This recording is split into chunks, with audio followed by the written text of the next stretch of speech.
Is the Empire Master Engineer Lord any good in patch 5.0? We covered the Hero Engineer because that'll help us swiftly identify the differences with the Lord version and what really sets them apart. Yes, there's a lot of power here, but you also have to know your shortcomings to make the most out of this Lord, so let's look at the inner gearworks. Nominally recruited for 750 gold and 188 upkeep, the Master Engineer Lord comes in with 3,854 health on Ultra, Armor 50, Standard Missile Resistance 15%, Leadership 75, Speed 34, Charge Speed 41. Melee attack begins at 34, low for a Lord, with an attack interval of the standard 4, splash target size medium, maximum target splash of 8, which is Empire Captain level.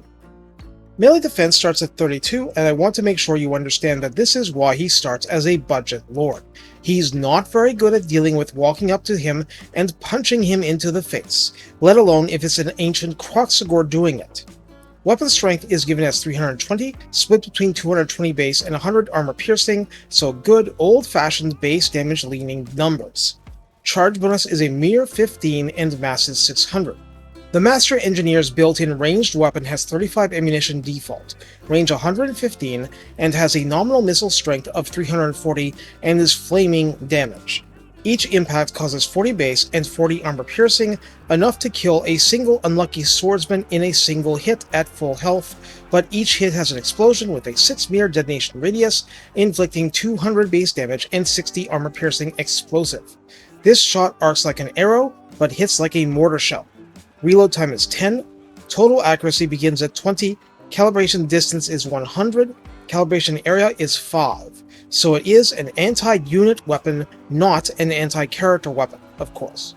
There is no penetration. The Master Engineer gets fire whilst moving, but before firing whilst moving on, it's important to note that the Master Engineer begins with the restock skill, 4 uses, at rank 1. He also gets the Master of Ballistics passive aura, 55-meter radius range, constant effect, plus 15 accuracy, and plus 10 reload skill, which sounds amazing, except it only affects artillery and war machines. Yes, it will affect him on a war machine mount. At any rate, this immediately makes things like cannons fire faster and more accurately, and you'll probably feel that a lot more than with basic mortars, so it's very much a skill with long-term use, but is wasted on an early, small arms army. On a barded warhorse, upkeep goes up to 238, health rises to 4,300, armor rises to 70, speed to 78, charge speed to 108, charge bonus to 50, so a large jump from 15, but otherwise everything else under the sun remains the same. Of course, fire whilst moving means a lot more from the back of a warhorse. Mass is 1500. Total War Planner tells me that the firing arc is 360 degrees. On a mechanical steed, upkeep rises to 288. Here things get more robust but also slower. Health rises to 4,862, armor rises to 90, speed lowers to 60 normally, though charge speed 108 is quite brisk, default melee attack rises to 38, melee defense to 36, mass to 2,000. Now, all of you tuned in for the steam tank, right? This takes until rank 20 to get, but at this point upkeep is 538. Health rises to 9,102 default. Armor is 160 with a 70% parry chance from the front, and the front only because that chance plunges from the sides and especially the back. Missile resistance is still the default 15 on paper. Leadership becomes 100 and permanently unbreakable. Speed drops to 55, charge speed 84, melee attack 36, attack interval 4. Splash target size is very large, so would account for even heavy chariots, and the max splash targets actually damaged of 4 in pitched combat, though the old ramming animations are no more, it would seem. That's fine. Melee defense was substantially improved to rise to 20. Well, it was worse before. CA actually did something about it here. Not so for gyrocopters. Weapon strength is given as 300, and I find this eminently fair, being on par with Iron Demons and not Skullcrackers that can't shoot, but are basically demented infantry lawnmowers. This 300 is split between 80 base and 220 armor piercing. Bonus versus infantry of 15 helps. Charge bonus is now 80, and old bugs annoying a free-spirited charge are removed, so charge away with a mass of 5,000. For ranged, we're seeing the base steam tank stats, but the Master Engineer remains in the command hatch and lobbing his mortar-like grenade attacks like usual. Ammo is 40 for the main gun, range is 380, missile damage is given as 465, with each actual round doing 95 base and 370 armor piercing. Reload time is 10, total accuracy begins at a highly focused 40, calibration distance goes out to 275, so it's less accurate past that, and even within that range there is a calibration area of 8, so pinpoint against Queek it is not. That said, there's very large penetration, and potentially 10 infantry could be taken out with a single round fired crossways at a unit. It is only now that the Master Engineer becomes a siege attacker, causes fear and terror, and fire whilst moving is still a thing here.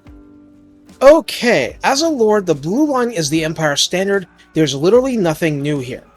Irrepressible gives plus 30% casualty replenishment for the lord himself, above and beyond any other help, and by the time he gets a steam tank, you'll really appreciate this. It does not provide any recruit rank bonuses, so you get plus 2 if you go all the way to Headhunter. The red line is the same as always, but I suspect many of you will go Pistol Corps and Imperial Gunnery just because. For the yellow line, this is kind of similar to the Engineer video, but as is often the case, Lords get 2 pips to get what others would require 3, so we'll breeze through it.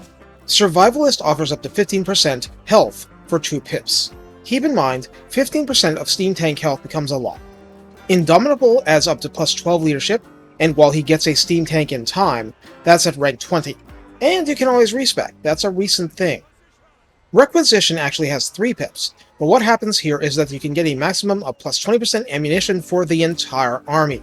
In other words, they split this off from the Engineer hero and put it here, whereas a Master Engineer for the Dwarfs or a Warlock Engineer for the Skaven would have access to both this and triangulation. Fleet-footed adds speed plus 15% at 2 pips, and keep in mind the Warhorse is pretty okay, but the mechanical steed is kinda slow, and an exalted hero of a Chaos faction will see your lord as food on the hoof. Piercing shots for 2 pips adds plus 15% missile strength, and plus 15% explosive damage, which is, if this is what it's written as, and most of your damage is explosive to begin with, that's a lot of striking power just gained. Extra Powder is the passive 35-meter radius buff, granting plus 10% explosive base and armor-piercing damage the Engineer and Witch Hunter get now, but those two use direct ballistic weapons for themselves. The Master Engineer buffs himself without any complications. Hard to hit is back to 3 pips, providing plus 12 melee defense, but hey, that means more defense in a steam tank to keep enemies honest. Gunsight also has 3 pips, giving you up to plus 10% range and plus 40% armor-piercing missile damage. Keep in mind the direct damage is only 40 armor-piercing default, so consider deprioritizing this because the first pip gives plus 10% range and plus 14% AP damage, not AP explosive damage. 2 pips of Always Ready gives you 15% reload time reduction, and the reload time here is a standard 10, so this reduction is DPS injected into your veins. Scarred Veteran adds another potential 15% health at 2 pips, which means you can get steam tank health plus 30% from just this line. Finally, you get Deadly Onslaught, and this is very, very meaningful with the steam tank upgrade. Before, not as much, but at least it gives you an option against squishier targets. In the top line, we have the usual Sigmar's Ward and Mark of Hish 1-pip wonders, the mount entries that auto-unlock with rank.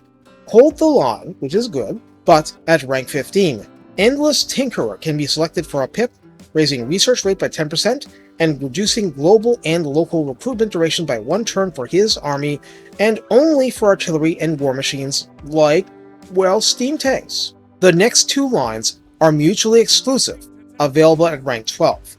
The first is the Cartography Innovations line. This skill grants campaign movement plus 5%, always strong, and campaign line of sight range plus 25%, not a bad thing either. Stockpiles enables an additional use of restock and reduces the cooldown by 15%, a Gunnery White style skill. Repair and Maintain knocks upkeep for Empire Artillery and War Machine units down by 10%, and enables a whopping plus 15% casualty replenishment over end turn for the same. Note they specified Empire. This won't work with Goblin Hewers gained by alliance with Malachi or whatever. Ballistics Calibration is a skill oft used by other races' heroes. 90-second cooldown, 55-meter cast range, 55-meter effect radius, stationary 22-second buff, providing reload skill plus 20. And while I don't have hard data saying this simply reduces reload time by 20%, it's something like that. It is cumulative with Artillery Master, but this skill is a general reload buff to your side. Finally, Ballistics Instructor is a passive that increases range for affected allies by 10%, which is icing on the cake for reaching out and smacking someone. In the Pigeon Bomb line, that skill at rank 12 has a 120-second cooldown, duration 12 seconds, 200-meter range, and sends a whole bunch of pigeon bombs to afflict your foes, and this will inflict friendly fire damage. Friendly fire isn't. The damage is 100 direct damage, 60 explosive in a 5-meter area. It looks like a 60% armor piercing. 15 exploding pigeons in a staggered bombardment. This has its place. Black Powder Discipline shows up here just like it did for the Engineer. Even though there's considerable advantage to moving, staying still jacks accuracy up by 40 and reload skill by 10, so he'll fire faster and with tighter groupings. Blast-proof patches grants armor plus 10, fire resistance 15%, and physical resistance 10%. Keep this in mind for the extra benefits you'll get with this in a steam tank. Explosives Expert raises the General's personal explosive missile damage by another plus 15%, and each hit has the dazed effect, similar to what happens when Taurox punches you at full strength. It's a 25% speed debuff and minus 10 melee defense debuff. Firebomb Grenade Launcher turns the grenade into a micro magma cannon, leaving a fiery patch on the ground to do even more damage after each shot explodes, which should immensely increase his infantry unit annihilation capabilities over the long haul. So after all that, how do you use the Master Engineer? And just as importantly, how do you not use him?